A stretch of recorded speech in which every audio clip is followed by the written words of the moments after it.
Friend, আজ আমি আবার চলে আসলাম নতুন একটা রেসিপি নিয়ে।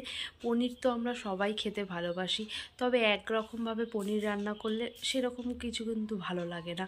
তাই আজকে আমি নতুনভাবে একটা আলাদাভাবে পনির রান্না করলাম। চলো সেটাই তোমাদের সঙ্গে শেয়ার করব।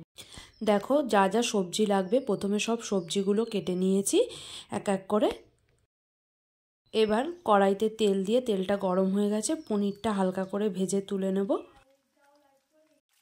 পনিরটা ভাজা হয়ে গেলে দেখো এক এক করে বিনস, গাজর সব যা যা সবজিগুলো কেটেছিলাম সব আস্তে আস্তে ভেজে নিয়ে হালকা করে ভেজে নিয়ে তুলে রাখবো।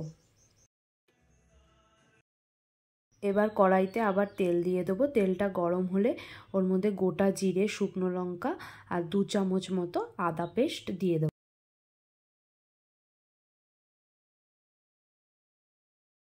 এবার ভালো করে নাড়িয়ে চাড়িয়ে এবার যে টমেটোটা পেস্ট করে রেখেছিলাম সেই টমেটো পেস্টটা এবার দিয়ে আবার ভালো করে নাড়াবো।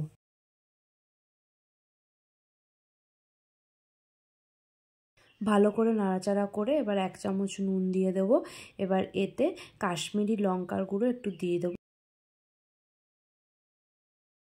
তোমরা চাইলে কাশ্মীরি লঙ্কার গুঁড়ো নাও দিতে পারো।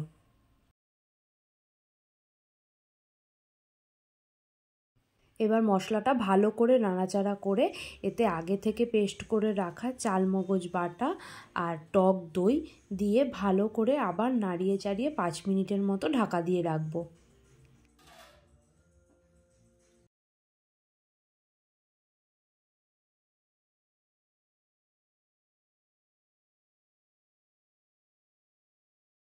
দেখো 5 মিনিট পর আমি ঢাকাটা খুলে তোমাদের দেখাচ্ছি, তেল ছেড়ে দিয়েছে।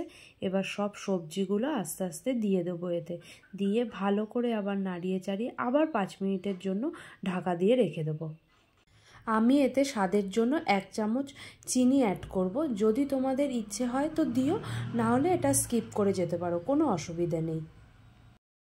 দেখো এবার সবজিগুলো দিয়ে তেল ছেড়ে দিয়েছে। এবার আমি হালকা করে জল দিয়ে আর এতে পনিরগুলো আগে থেকে ভেজে রাখা পনিরগুলো দিয়ে একটু গরম মশলা দিয়ে ঢেকে রাখবো 2-3 মিনিটের জন্য। দেখো আমার 2-3 মিনিট পর তোমাদের দেখাচ্ছি কি সুন্দর পনিরটা তৈরি হয়ে গেছে। দাঁড়াও, ভিডিওটা দেখা হয়ে গেছে বলে কি চলে যাচ্ছ? এটা কিন্তু করো না, তাহলে আমি একটু দুঃখ পাবো। শুধু ভিডিওটা দেখলেই হবে? আমাকে তো বুঝতে হবে ভিডিওটা তোমাদের কেমন লাগলো। তাই যারা আমার চ্যানেলে নতুন আছো তারা আমার চ্যানেলটাকে সাবস্ক্রাইব করে দিও। সাবস্ক্রাইব করলেই হবে না কিন্তু, একটা লাইক কিন্তু করবে আর কমেন্টস করে জানিও আমার ভিডিওটা তোমাদের কেমন লাগলো। টাটা।